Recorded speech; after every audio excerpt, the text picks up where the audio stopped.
ನಮ್ಮ ದೇಶದಲ್ಲಿ ಚಾರ್ಧಾಮ್ ಹೇಗೆ ಪ್ರಸಿದ್ಧಿ ಪಡೆದಿದೆಯೋ ಅದೇ ರೀತಿ ಶ್ರೀಕಂಠ ಹಳ್ಳಿ ಆ ಶ್ರೀಕಂಠ ದೇವತೆಗೆ ಪ್ರಸಿದ್ಧಿ ಪಡೆದಿದೆ. ಮತ್ತೆ ಆ ಹಳ್ಳಿಯ ಸೌಂದರ್ಯಕ್ಕೂ ಕೂಡ ದೂರ ದೂರುಗಳಿಂದ ಶ್ರೀಕಂಠ ದೇವತೆಯ ದರ್ಶನಕ್ಕೋಸ್ಕರ ಜನ ಬರ್ತಾರೆ. ಇದೇ ರೀತಿ ಒಂದಿನ ರಾಬರ್ಟ್ ಡಿಸೂಜಾ ಸುತ್ತಾಡಕ್ಕೆ ಅಂತ ಬರ್ತಾರೆ. ಅರೆ ವಾಹ್, ನಾನು ಈ ಹಳ್ಳಿ ಬಗ್ಗೆ ಕೇಳಿದ್ದೆ, ಆದ್ರೆ ನಾನು ಕೇಳಿದ್ಕಿಂತ ತುಂಬಾ ಸುಂದರವಾಗೇನೆ ಇದೆ. ಜನ ಇಲ್ಲಿಗೆ ಬರೋದಕ್ಕೆ ತುಂಬಾ ಇಷ್ಟಪಡ್ತಾರೆ. ನನ್ಗನ್ಸುತ್ತೆ ಇಲ್ಲೊಂದು ಮನೆ ಮಾಡ್ಕೊಳ್ಬೇಕು ಅಂತ. ರಾಬರ್ಟ್ ಹಳ್ಳಿಯ ಎಲ್ಲಾ ಕಡೆ ಪರ್ವತಗಳನ್ನ ನೋಡಕ್ಕೆ ಅಂತ ಹೊರಡ್ತಾನೆ. ಅಲ್ಲಿ ಹೋಗಿ ನಿಂತು ಅವನಿಗೆ ಬಹಳ ಚೆನ್ನಾಗನ್ಸುತ್ತೆ. ವಾಹ್, ಎಂಥ ಸುಂದರವಾದ ಬೆಟ್ಟಗಳು! ನನ್ ಕನ್ಸಲ್ಲೂ ಇಂಥವನ್ನ ನೋಡೇ ಇರ್ಲಿಲ್ಲ. ಇವತ್ತು ತುಂಬಾನೇ ಸುತ್ತಾಡಿದೀನಿ, ಮಜಾನು ತುಂಬಾನೇ ಬಂದಿದೆ. ಈಗಂತೂ ತುಂಬಾನೇ ಹಸುವಾಗ್ತಿದೆ. ಆದಷ್ಟು ಬೇಗ ನನ್ಗೆ ಊಟ ಸಿಗ್ಲಿಲ್ಲ ಅಂತಂದ್ರೆ ನನ್ಗೆ ತಲೆ ಚಕ್ಕರೆ ಹೊಡೆಯುತ್ತೆ. ದೇವ್ರೆ, ಅಕ್ಕಪಕ್ಕ ಊಟ ಸಿಕ್ಕಿದ್ರೆ ತುಂಬಾ ಚೆನ್ನಾಗಿರ್ತಿತ್ತು. ರಾಬರ್ಟ್ ತಿನ್ನಕ್ಕೆ ಅಂತ ಹೋಗ್ತಾನೆ. ಅವನ್ಗೆ ಒಂದು ಧಾಬಾ ಕಾಣುತ್ತೆ. ನನಗನ್ಸುತ್ತೆ ಬೆಟ್ಟದ ರೆಸ್ಟೋರೆಂಟು ಅಂತ. ಹೋಗಿ ನೋಡ್ಕೊ ಬರ್ತೀನಿ, ಏನಾದ್ರೂ ತಿನ್ನೋದಕ್ಕೆ ಸಿಗುತ್ತೇನೋ ಅಂತ. ರಾಬರ್ಟ್ ಧಾಬಾ ಒಳಗಡೆ ಹೋಗ್ತಾನೆ. ಏನಾದ್ರೂ ತಿನ್ನೋದಕ್ಕೆ ಸಿಗುತ್ತಾ? ಯಾಕೆ ಸಿಗಲ್ಲ, ತುಂಬಾನೇ ಸಿಗುತ್ತೆ. ಏನ್ ಬೇಕು ನಿಮ್ಗೆ? ಇಲ್ಲಿ ಏನ್ ಒಳ್ಳೇದು ಸಿಗುತ್ತೆ? ಇಲ್ಲಿ ಎಲ್ಲಾನು ಒಳ್ಳೇದೇ ಸಿಗುತ್ತೆ. ನಮ್ಗೆ ನಿಮ್ಮ ಸೇವೆ ಮಾಡ್ಕೊಳ್ಳೋ ಒಂದು ಭಾಗ್ಯನಾದ್ರೂ ಕೊಡಿ. ಸರಿ, 2 ಆಲೂ ಪರೋಟ ತನ್ನಿ. ರಾಬರ್ಟ್ ಟೇಬಲ್ ಹತ್ರ ಕೂತ್ಕೊಳ್ತಾನೆ. ಕೆಲವೇ ಕ್ಷಣಗಳಲ್ಲಿ ಶಿವಪ್ರಸಾದ್ ರಾಬರ್ಟ್ಗೋಸ್ಕರ ಆಲೂ ಪರಾಟ ತಗೊಂಡ್ ಬರ್ತಾನೆ. ನೋಡ್ತಾ ಇದ್ದ ಹಾಗೆ ದಾಬಾಗೆ ಬಹಳಷ್ಟು ಗ್ರಾಹಕರು ಬಂದ್ಬಿಡ್ತಾರೆ. ಇಲ್ಲಿ ಗ್ರಾಹಕರ ಗುಂಪೇ ಇದೆ. ನನಗನ್ಸುತ್ತೆ ಈ ಊರಲ್ಲಿ ಯಾವ ರೆಸ್ಟೋರೆಂಟ್ ಇಲ್ಲ ಅಂತ. ನಾನಿಲ್ಲಿ ಒಂದು ರೆಸ್ಟೋರೆಂಟ್ ಓಪನ್ ಮಾಡಿದ್ರೆ ಒಳ್ಳೆ ದುಡ್ಡು ಮಾಡಬಹುದು. ರಾಬರ್ಟ್ ಬೇಗ ಅವನ ಪರಾಠಗಳನ್ನ ತಿನ್ನೋದ್ ಮುಗಿಸಿ ಶಿವಪ್ರಸಾದ್ಗೆ ದುಡ್ಡನ್ನ ಕೊಟ್ಟು ಇಲ್ಲಿಂದ ಸೀದಾ ಸಿಟಿಗೆ ಹೋಗ್ಬಿಡ್ತಾನೆ. ಮತ್ತೆ ಅಲ್ಲಿ ಲೋನ್ ತಗೊಂಡು ಇಲ್ಲಿ ಒಂದು ರೆಸ್ಟೋರೆಂಟ್ ನ ಓಪನ್ ಮಾಡ್ತಾನೆ. ಬನ್ನಿ, ರೆಸ್ಟೋರೆಂಟ್ ಓಪನ್ ಆಗಿದೆ. ಬಹಳಷ್ಟು ಜನ ರಾಬರ್ಟ್ ನ ರೆಸ್ಟೋರೆಂಟ್ಗೆ ಊಟ ಮಾಡಕ್ಕೆ ಅಂತ ಬರ್ತಾರೆ. ಆದ್ರೆ ಅವ್ರಿಗೆಲ್ಲ ಇಲ್ಲಿನ ಊಟ ಅಷ್ಟೇನೂ ಇಷ್ಟ ಆಗೋದಿಲ್ಲ. ಮತ್ತೆ ಅವರೆಲ್ಲರೂ ಊಟ ಮಾಡೋದಕ್ಕೋಸ್ಕರ ಶಿವಪ್ರಸಾದ್ ನ ದಾಬಾಗೆ ಹೋಗ್ತಾರೆ. ಇದನ್ನ ನೋಡಿ ರಾಬರ್ಟ್ಗೆ ಬಹಳ ಕೋಪ ಬಂದ್ಬಿಡತ್ತೆ. ಅವನು ಶಿವಪ್ರಸಾದ್ ನ ಹತ್ರ ಹೋಗ್ತಾನೆ. ನೋಡಿ, ನಾನು ಊರಲ್ಲಿ ಹೊಸ ರೆಸ್ಟೋರೆಂಟ್ ಓಪನ್ ಮಾಡಿದ್ದೇನೆ. ನಿಮ್ಗೆ ಒಳ್ಳೇದಾಗ್ಲಿ ಅಣ್ಣ. ನಿನ್ನ ಈ ಢಾಬಾ ಇರೋದ್ರಿಂದ ನನ್ನ ರೆಸ್ಟೋರೆಂಟ್ಗೆ ಯಾರು ಜನನೇ ಬರ್ತಾ ಇಲ್ಲ. ಅರೆ, ಇದ್ರಲ್ಲಿ ನನ್ ತಪ್ಪೇನಿದೆ? ನಿನ್ನ ಈ ಢಾಬಾ ಬಂದ್ ಮಾಡು, ಇಲ್ಲ ಅಂದ್ರೆ ಚೆನ್ನಾಗಿರಲ್ಲ. ನೋಡಿ ಸ್ವಾಮಿಗಳೇ, ಇದು ನಮ್ ಪೂರ್ವಿಕರು ಮಾಡಿರೋ ಡಾಬಾ. ಇದರಿಂದಾನೇ ನಮ್ ಜೀವನ ನಡೀತಾ ಇದೆ. ನಾವು ಇದನ್ನ ಬಂದ್ ಮಾಡಿದ್ರೆ ನಾವು ಹಸಿವಿನಿಂದನೇ ಸಾಯ್ಬೇಕಾಗುತ್ತೆ. ಶಿವಪ್ರಸಾದ್ ಹೇಳಿದ್ದನ್ನ ಕೇಳಿ ರಾಬರ್ಟ್ ಕೋಪ ಮಾಡ್ಕೊಂಡು ಅಲ್ಲಿಂದ ಹೊರಟೋಗ್ತಾನೆ. ಮತ್ತೆ ಮನ್ಸಲ್ಲೇ ಯೋಚಿಸ್ತಾನೆ, ನನಗನ್ಸುತ್ತೆ ಇವನು ಸಾಮಾನ್ಯವಾಗಿ ಬಗ್ಗಲ್ಲ ಅಂತ. ಇವನ್ಗೆ ಒಳ್ಳೆ ರೀತಿಲಿ ಪಾಠ ಕಲ್ಸ್ಕೊಡ್ಲೇಬೇಕು. ಮತ್ತೆ ಶಿವಪ್ರಸಾದ್ನ ದಾಬಾವನ್ನ ಹೊಡೆದಾಕ್ತಾನೆ. ಮತ್ತೆ JCB ಇಂದ ಅದನ್ನ ಬೆಟ್ಟದ ಕೆಳಗೆ ತಳ್ಳಿಬಿಡ್ತಾನೆ. ಇವಾಗ ಬಂತು ಮಜಾ. ಢಾಬಾನೇ ಇಲ್ಲ ಅಂತಂದ್ರೆ ಇವನು ಅಡುಗೆ ಮಾಡಕ್ ಹೇಗ್ ಸಾಧ್ಯ? ನನಗನ್ಸುತ್ತೆ ಇವಾಗ ನನ್ ರೆಸ್ಟೋರೆಂಟ್ ತುಂಬಾ ಚೆನ್ನಾಗಿ ನಡೆಯುತ್ತೆ, ತುಂಬಾ ದುಡ್ಡು ಮಾಡಬಹುದು. ರಾಬರ್ಟ್ ಬಹಳ ಖುಷಿ ಪಡ್ತಾ ಇದ್ದ. ಅವನಿಗೆ ಅನಿಸ್ತಾ ಇತ್ತು ಢಾಬಾ ಮುರಿದೋಗಿರೋ ಕಾರಣದಿಂದ ಈಗ ಎಲ್ಲ ಜನ ಇವನ್ ರೆಸ್ಟೋರೆಂಟ್ಗೆ ಬರ್ತಾರೆ ಅಂತ. ಆದ್ರೆ ಅವನಿಗೆ ಈ ವಿಷಯ ಗೊತ್ತಿರ್ಲಿಲ್ಲ, ಇವನ್ ಮಾಡಿದ್ದು ಇವನೇ ಅನುಭವಿಸ್ಬೇಕು ಅಂತ. ಮಾರನೇ ದಿನ ಶಿವಪ್ರಸಾದ್ ಅವನು ದಾಬಾ ಇದ್ದಿದ್ದಂತ ಜಾಗಕ್ಕೆ ಬಂದು ನೋಡ್ತಾನೆ.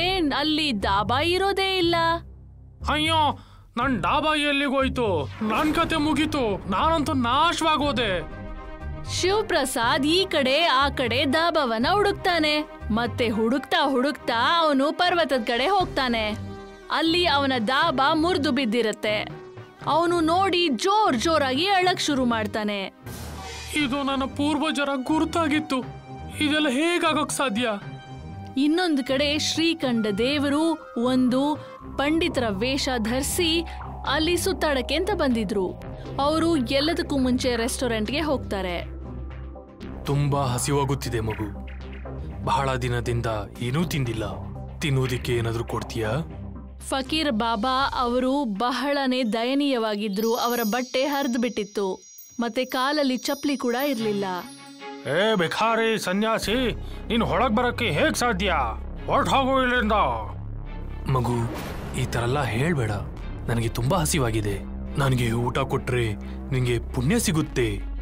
ಏ ಮುಟ್ಕ, ಈ ರೆಸ್ಟೋರೆಂಟ್ ದುಡ್ಡಿರೋರ್ಗೆ, ನಿನ್ನಂತ ಭಿಕ್ಷುಕರಿಗಲ್ಲ. ಹೋಗು ಇಲ್ಲಿಂದ, ಹೊರಟೋಗು. ರಾಬರ್ಟ್ ಫಕೀರ್ ಬಾಬಾನ ರೆಸ್ಟೋರೆಂಟ್ ಇಂದ ಓಡಿಸ್ಬಿಡ್ತಾನೆ. ಮತ್ತೆ ಆ ಬಾಬಾ ನಡ್ಕೊಂಡು ಹಾಗೆ ಪರ್ವತದ ಕಡೆ ಹೋಗ್ತಾರೆ. ಅಲ್ಲಿ ಶಿವ್ ಪ್ರಸಾದ್ ಅವನ ದಾಬಾ ನೋಡ್ಕೊಂಡು ಅಳ್ತಿರ್ತಾನೆ.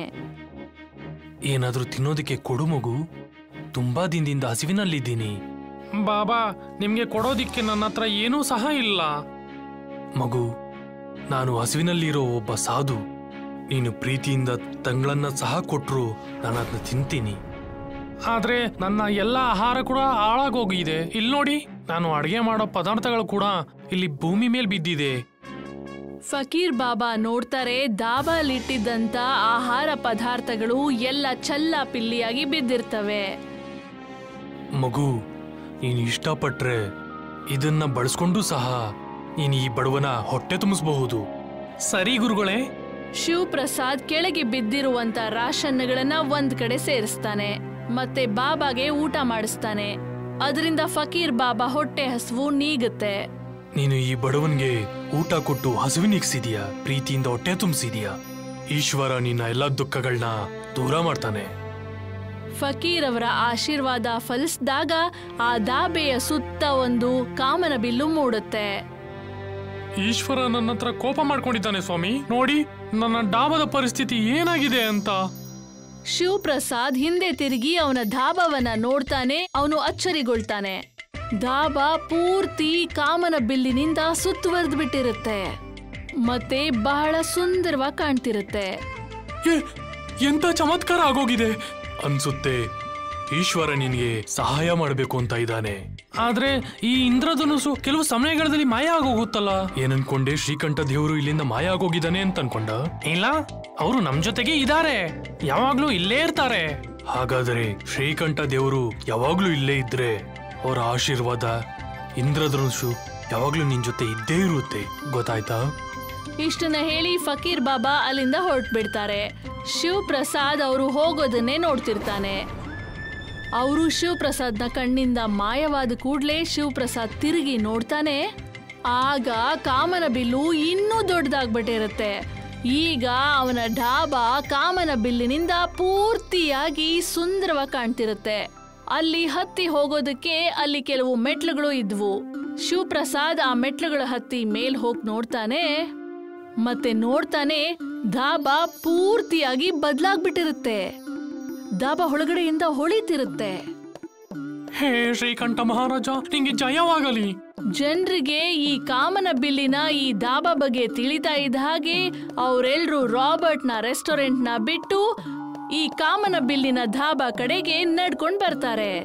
ಅನ್ಸುತ್ತೆ ಇವನು ಹಿಂಗೆ ಬುದ್ಧಿ ಕಲಿಯಲ್ಲ ಅಂತ ತಲೆ ಮೇಲೆ ಹೊಡೆದು ಅವನಿಗೆ ಬುದ್ಧಿ ಕಲಿಸ್ಬೇಕು. ರಾಬರ್ಟ್ JCB ತಗೊಂಡು ಧಾಬಾ ಮುರಿಯಕ್ಕೆ ಅಂತ ಹೋಗ್ತಾನೆ.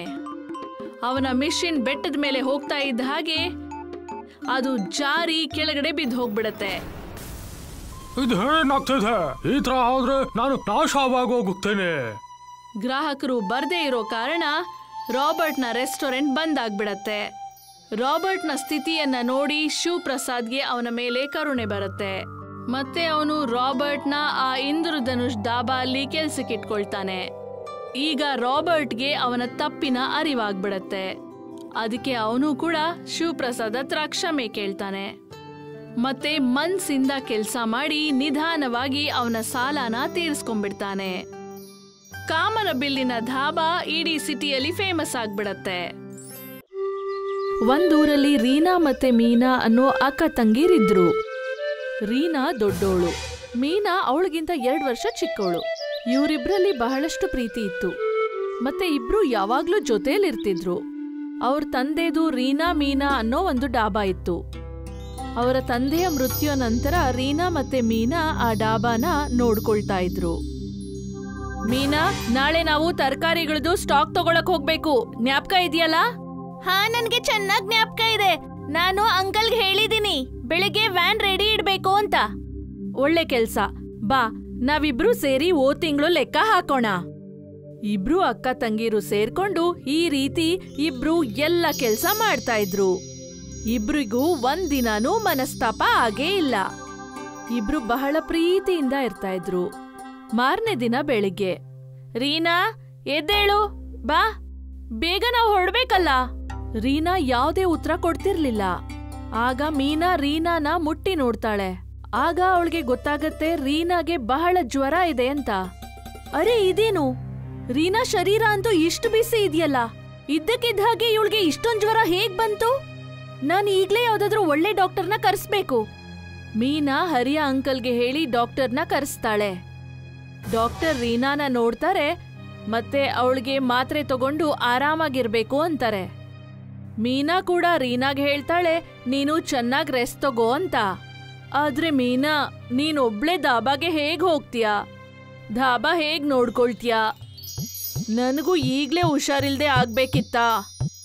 ರೀನಾ, ನೀನ್ ಯೋಚನೆ ಮಾಡ್ಬೇಡ, ನಾನೆಲ್ಲ ನೋಡ್ಕೊಳ್ತೀನಿ. ನೀನು ಮೊದ್ಲು ಹುಷಾರಾಗೋದನ್ನ ನೋಡು. ನಾನು ಈಗ್ಲೇ ಹರಿಯ ಅಂಕಲ್ ಜೊತೆ ಹೋಗ್ತೀನಿ, ಮತ್ತೆ ತರಕಾರಿ ತಗೊಂಡು ಧಾಬಾಗ್ ಹೋಗ್ತೀನಿ. ಆಮೇಲೆ ನಿನ್ನ ನೋಡಕ್ ಬರ್ತೀನಿ. ಮೀನಾ ಇದಕ್ಕೂ ಮುಂಚೆ ಒಬ್ಳೆ ಏನೂ ಮಾಡಿರ್ಲಿಲ್ಲ. ಅದಕ್ಕೆ ಅವಳು ಸ್ವಲ್ಪ ಭಯ ಪಟ್ಕೊಂಡಿದ್ಲು. ಅವಳು ಹರಿಯ ಅಂಕಲ್ ಜೊತೆ ತರಕಾರಿ ಮಾರ್ಕೆಟ್ ಹೋಗ್ತಾಳೆ. ಅಲ್ಲಿ ಅವಳಿಗೆ ಒಬ್ಬ ತರಕಾರಿ ಮಾರೋನ್ ಸಿಗ್ತಾನೆ. ಬನ್ನಿ ಮೇಡಮ್, ಬನ್ನಿ. ಯಾವ ತರಕಾರಿ ಎಲ್ಲ ಪ್ಯಾಕ್ ಮಾಡ್ಬೇಕು ಅಂತ ಹೇಳಿ. ಎಲ್ಲನೂ ಫ್ರೆಶ್ ಆಗಿದೆ. ಏನ್ ಬೇಕು ಮೇಡಮ್? ಅಣ್ಣವ್ರೆ, 5 ಕೆಜಿ ಟೊಮೆಟೊ, 10 ಕೆಜಿ ಆಲೂಗಡ್ಡೆ ಕೊಡಿ. ಅರೆ ಮೇಡಮ್, ಅಣ್ಣ ಅಂತ ಹೇಳ್ಬೇಡಿ. ನನೀಗ ನಿಮ್ಮ ವಯಸ್ಸೇ. ನನ್ನ ಹೆಸರು ರಾಹುಲ್. ನನ್ನ ಹೆಸರು ಕೇಳಿರ್ತೀರಲ್ವಾ? ಹಾ ಹೌದು. ಸರಿ, ರಾಹುಲ್ ಅವರೇ. ರಾಹುಲ್ ಮತ್ತೆ ಮೀನಾದು ಹೀಗೆ ಬಹಳಷ್ಟು ಮಾತುಕತೆ ನಡೆಯುತ್ತೆ. ಅದಾದ್ಮೇಲೆ ಮೀನಾ ಯಾವಾಗ್ಲೂ ರಾಹುಲ್ ಅವ್ರ ಹತ್ರನೇ ತರಕಾರಿ ತಗೊಳ್ತಾಳೆ. ಮತ್ತೆ ಅವಳ ಡಾಬಾ ಎಲ್ಲ ಜಾನ್ಕಾರಿ ಕೊಟ್ಬಿಡ್ತಾಳೆ. ಹೌದು, ನಾನು ಮತ್ತೆ ನನ್ ದೊಡ್ಡಕ್ಕ ನಡೆಸ್ತೀವಿ. ಮತ್ತೆ ನಾವಿಬ್ರು ಅರ್ಧರ್ಧ ದುಡ್ಡನ್ನ ತಗೊಳ್ತೀವಿ. ನನಗೆ ತಂದೆ ಇಲ್ಲ. ನಮ್ಮಕ್ಕ ಬಹಳ ಒಳ್ಳೆಯವರು, ನನ್ನ ಬಹಳ ಚೆನ್ನಾಗಿ ನೋಡ್ಕೊಳ್ತಾಳೆ. ರಾಹುಲ್ ಮೀನಾ ಹೇಳೋ ಎಲ್ಲ ಮಾತನ್ನ ಚೆನ್ನಾಗಿ ಕೇಳಿಸ್ಕೊಳ್ತಾನೆ. ಅದಾದ್ಮೇಲೆ ಅವನು ಹೇಳ್ತಾನೆ, ಮೀನಾ, ನನಗೆ ನಿನ್ನ ತುಂಬ ಇಷ್ಟ. ನೀನು ನನ್ನ ಜೊತೆ ನಮ್ಮ ಮನೆಗೆ ಬರ್ತೀಯಾ? ಹೌದು, ಆದ್ರೆ ನಾನೀಗ ಡಾಬಾಗ್ ಹೋಗಿ ಕೆಲಸ ಮಾಡ್ಬೇಕಲ್ಲ. ಇವತ್ತಂತೂ ನಮ್ಮ ಅಕ್ಕ ಕೂಡ ಇಲ್ಲ. ನಂಗೆ ಗೊತ್ತಿಲ್ಲ ನಾನೊಬ್ಳೆ ಹೇಗ್ ಮ್ಯಾನೇಜ್ ಮಾಡ್ತೀನಿ. ಸರಿ, ಹಾಗಾದ್ರೆ ನಾನು ನಿನ್ನ ಜೊತೆ ಬರ್ತೀನಿ. ನೀನು ಒಬ್ಬಳೇ ಕಷ್ಟಪಡಬೇಕಾಗಿರೋ ಅವಶ್ಯಕತೆ ಇರಲ್ಲ. ನಾನು ನಿನ್ನ ಜೊತೆ ಸ್ವಲ್ಪ ಹೊತ್ತು ಇದ್ದಾಗೆ ಇರುತ್ತೆ. ಮೀನಾ ರಾಹುಲ್ನ ಕೂಡ ಡಾಬಾ ಕರ್ಕೊಂಡ್ ಬರ್ತಾಳೆ. ಡಾಬಾನ ನೋಡಿ ರಾಹುಲ್ ಹೇಳ್ತಾನೆ, ನಿನ್ನ ಡಾಬಾ ತುಂಬ ದೊಡ್ಡದಾಗಿ ಚೆನ್ನಾಗಿದೆ. ಆದರೆ ಇದರಲ್ಲಿ ಒಂದೇ ಒಂದು ಕೊರತೆ ಇದೆ. ಇದಕ್ಕೆ ರೀನಾ ಮೀನಾ ಡಾಬಾ ಅಂತ ಹೆಸರಿಡದೆ ಮೀನಾ ಡಾಬಾ ಅಂತ ಹೆಸರಿಡಬೇಕಾಗಿತ್ತು. ನೀನು ಎಷ್ಟು ಚೆನ್ನಾಗಿದ್ದೀಯಾ, ಎಷ್ಟು ಕೆಲಸ ಮಾಡ್ತೀಯಾ. ಆದರೆ ನನ್ನ ಆಸೆ ಏನಂದ್ರೆ ಇದಕ್ಕೆ ಮೀನಾ ಡಾಬಾ ಅಂತ ಇರಬೇಕು. ಇಲ್ಲ, ನೀನ್ ಹೇಳ್ತಿರೋದಾದ್ರೂ ಏನು? ಈ ಡಾಬಾ ನಮ್ಮಿಬ್ಬರ ಕಷ್ಟದಿಂದನೇ ನಡೆಯೋದು. ಅದಕ್ಕೆ ಇದ್ರ ಹೆಸರು ರೀನಾ ಮೀನಾ ಡಾಬಾ ಅಂತಾನೆ ಇರುತ್ತೆ. ಇವಾಗ ನಾನಿದ್ದೀನಲ್ವ ನಿನಗೆ ಸಹಾಯ ಮಾಡಲಿಕ್ಕೆ. ಇವಾಗ ನಿನ್ನ ಅಕ್ಕನ ಅವಶ್ಯಕತೆ ಏನಿದೆ ಯೋಚನೆ ಮಾಡು. ಈ ಎಲ್ಲ ಡಾಬಾನು ನಿನಗೆ ಸ್ವಂತ ಆಯಿತು ಅಂತ ಇಟ್ಟುಕೋ. ನಾವಿಬ್ಬರಳು ಎಷ್ಟು ಸಂತೋಷವಾಗಿರ್ಬೋದು. ರೀನಾಗೆ ಇನ್ನೂ ಸ್ವಲ್ಪ ದಿನ ಹುಷಾರಿರೋದೇ ಇಲ್ಲ. ಆದ್ರೆ ಈ ಕಡೆ ರಾಹುಲ್ ರೀನಾಗೆ ನಿಧಾನವಾಗಿ ಮೀನಾ ಬಗ್ಗೆ ಏನೇನೋ ಹೇಳ್ಕೊಡ್ತಾನೆ. ಅವನು ಅವಳಿಗೆ ಹೇಳ್ತಾನೆ ಇರ್ತಾನೆ, ನೀನು ಈ ಡಾಬಾನ ನಿನ್ ಹೆಸರಿಗೆ ಮಾಡ್ಕೋ, ಆಮೇಲೆ ನಾನ್ ನಿನ್ನ ಮದ್ವೆ ಮಾಡ್ಕೊಳ್ತೀನಿ ಅಂತ. ಮತ್ತೆ ನಾವಿಬ್ರು ಸೇರಿ ಒಳ್ಳೆ ಜೀವನ ನಡ್ಸೋಣ ಅಂತ. ಮೀನಾ ನಿಧಾನವಾಗಿ ಅವನು ಹೇಳೋದ್ನ ಕೇಳ್ಬಿಡ್ತಾಳೆ. ಮತ್ತೆ ರೀನಾ ಡಾಬಾ ಪೇಪರ್ಸ್ ಮಾಡಿಸ್ಕೊಂಡು ಮೀನಾ ಹತ್ರ ಸಿಗ್ನೇಚರ್ ಮಾಡಿಸ್ಕೊಂಡ್ಬಿಡ್ತಾಳೆ. ರೀನಾ ಆರೋಗ್ಯ ಸರಿ ಇರೋದಿಲ್ಲ. ಅದಕ್ಕೆ ಅವಳು ಏನನ್ನೋ ಕೇಳ್ದೆ ಸೈನ್ ಮಾಡ್ಬಿಡ್ತಾಳೆ.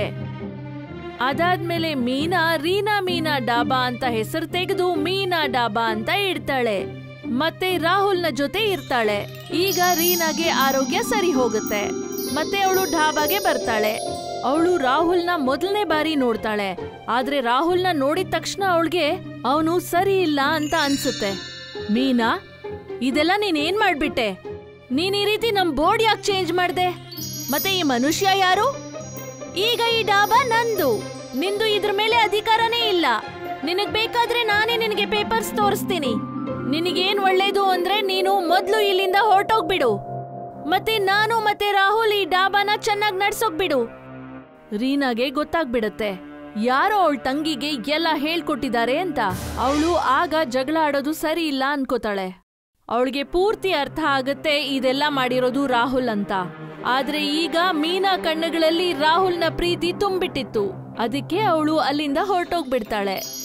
ಅದಾದ್ಮೇಲೆ ಮೀನಾ ಡಾಬಾ ಎದುರುಗಡೆ ಒಂದು ಚಿಕ್ಕ ಗಾಡಿಯಲ್ಲಿ ರೀನಾ ಡಾಬಾನ ಓಪನ್ ಮಾಡ್ತಾಳೆ. ಆದ್ರೆ ಮೀನಾ ಡಾಬಾ ತುಂಬಾ ಫೇಮಸ್ ಇದ್ದಿದ್ರಿಂದ ಯಾರೂ ರೀನಾ ಡಾಬಾಗೆ ಬರ್ಲಿಲ್ಲ. ಈಗ ನಾನೇನಾದ್ರೂ ಆ ಥರದ್ ಮಾಡ್ಬೇಕು, ನನ್ ಡಾಬಾ ತುಂಬಾ ಚೆನ್ನಾಗ್ ನಡಿಬೇಕು. ಆಮೇಲೆ ನಾನು ಮೀನಾಗೆ ನಿಜ ಹೇಳ್ತೀನಿ, ಮತ್ತೆ ಆ ರಾಹುಲ್ನ ಬಂಧನದಿಂದ ಬಿಡಿಸ್ಬೇಕು. ರೀನಾ ಬಹಳ ಯೋಚನೆ ಮಾಡ್ತಾಳೆ. ಆಮೇಲೆ ಅವಳಿಗೊಂದು ಐಡಿಯಾ ಬರುತ್ತೆ. ಅವಳು ಅನ್ಕೋತಾಳೆ, ನಾನ್ ಯಾಕೆ ಒಂದೇ ತಟ್ಟೆಯಲ್ಲಿ 54 ರೀತಿಯ ಅಡ್ಗೆ ಬಡಿಸ್ಬಾರ್ದು? ಯಾಕೆ ಅಂದ್ರೆ ಜನಗಳಿಗೆ ವೆರೈಟಿ ಸಿಗ್ಲಿ ಅಂತ, ಮತ್ತೆ ಒಂದೇ ಪ್ಲೇಟಲ್ಲಿ ಅವರ ಎಲ್ಲ ಆಸೆಗಳು ಈಡೇರ್ಲಿ ಅಂತ.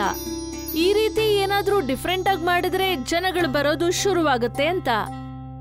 ಹಾ, ಈ ಐಡಿಯಾ ತುಂಬಾ ಚೆನ್ನಾಗಿದೆ. ನಾನ್ ಈ ಪ್ಲೇಟ್ಗೆ ಬಾಹುಬಲಿ ಥಾಲಿ ಅಂತ ಹೆಸರಿಡ್ತೀನಿ. ಮತ್ತೆ ನನ್ ಡಾಬಾ ಬಾಹುಬಲಿ ಥಾಲಿ ಪೂರ್ತಿ ಸಿಟಿಯಲ್ಲಿ ಫೇಮಸ್ ಆಗ್ಬಿಡುತ್ತೆ. ರೀನಾ ಅವಳ ಬಾಹುಬಲಿ ಥಾಲಿನ ಲಾಂಚ್ ಮಾಡ್ತಾಳೆ. ನೋಡ್ತಾನೆ ಅವಳ ಬಾಹುಬಲಿ ಥಾಲಿ ಪೂರ್ತಿ ಸಿಟಿಯಲ್ಲಿ ಫೇಮಸ್ ಆಗ್ಬಿಡುತ್ತೆ. ಮತ್ತೆ ಅವಳ ರೀನಾ ಡಾಬಾ ಬಾಹುಬಲಿ ಥಾಲಿ ರೀನಾ ಡಾಬಾ ಅಂತ ಹೆಸರಾಗುತ್ತೆ. ಅವಳು ಬಹಳ ಹಣ ಸಂಪಾದಿಸ್ತಾಳೆ. ಮತ್ತೆ ಅವಳ ಡಾಬಾನ ಬಹಳ ದೊಡ್ಡದಾಗಿ ಮಾಡ್ತಾಳೆ. ಅದ್ರ ಮುಂದೆ ಈಗ ಮೀನಾ ಡಾಬಾ ನಡೆಯೋದೇ ಇಲ್ಲ. ಒಂದ್ ರಾತ್ರಿ ಅವಳು ಅವಳ ಡಾಬಾನ ಮುಚ್ತಾ ಇರುವಾಗ ಅವಳಿಗೆ ಎದುರುಗಡೆ ಯಾರೋ ಕಿರ್ಚೋದು ಕೇಳಿಸುತ್ತೆ. ಅರೆ, ನಿನ್ ಜೊತೆ ಇವಾಗ ಯಾವುದೂ ಬಾಕಿ ಇಲ್ಲ. ನನಗೆ ನಿನ್ ಜೊತೆ ಇರ್ಲಿಕ್ಕಾಗಲ್ಲ. ನಾನು ಹೋಗ್ತೀನಿ. ನೀನೇ ನಿನ್ನ ಡಾಬಾನ ನೋಡ್ಕೋ. ಏನು ಮಾಡ್ಲಿಕ್ಕಾಗಿಲ್ಲ ಅಂತ ಇಟ್ಕೋ. ಇಲ್ಲೇ ಈ ಡಾಬಾದಲ್ಲಿ ನೀನ್ ಸತ್ತೋಗ್ಬಿಡು. ಆದ್ರೆ ನೀನ್ ನನಗೆ ಹೇಳಿದ್ದೆ ನಿನಗೆ ನಾನಂದ್ರೆ ಇಷ್ಟ ಅಂತ, ಮತ್ತೆ ಏನೇ ಆದ್ರೂ ಕೂಡ ನನ್ನ ಬಿಟ್ಟು ಹೋಗಲ್ಲ ಅಂತ. ಹಣ ಇರೋ ತನಕ ಪ್ರೀತಿ ಇರುತ್ತೆ. ಇವಾಗನೇ ನಿನ್ ಜೊತೆ ಏನಿಲ್ಲ ಅಂತ ಗೊತ್ತಾಯ್ತಲ್ವಾ? ಇದನ್ನೆಲ್ಲ ಕೇಳಿ ಮೀನಾ ಅಳಕ್ ಶುರು ಮಾಡ್ತಾಳೆ. ರಾಹುಲ್ ಅಲ್ಲಿಂದ ಹೊರಟೋಗ್ತಾನೆ. ಆಗ್ಲೇ ರೀನಾ ಅಲ್ಲಿಗ್ ಬರ್ತಾಳೆ ಮತ್ತೆ ಅವಳನ್ನ ತಪ್ಕೊಂಡ್ಬಿಡ್ತಾಳೆ. ಮೀನಾ ಬಹಳ ಅಳ್ತಾಳೆ ಮತ್ತೆ ರೀನಾ ಹತ್ರ ಕ್ಷಮೆ ಕೇಳ್ತಾಳೆ. ರೀನಾ ಮೀನಾನ ಕ್ಷಮಿಸ್ಬಿಡ್ತಾಳೆ. ಮತ್ತೆ ಇಬ್ರು ಅಕ್ಕ ತಂಗಿರು ಸೇರ್ಕೊಂಡು 2 ಡಾಬಾಗಳನ್ನ ಬಹಳ ಚೆನ್ನಾಗಿ ನಡೆಸ್ತಾರೆ. ಮತ್ತೆ ಪೂರ್ತಿ ಸಿಟಿಯಲ್ಲಿ ಅವರು ಹೆಸರುವಾಸಿ ಆಗ್ತಾರೆ.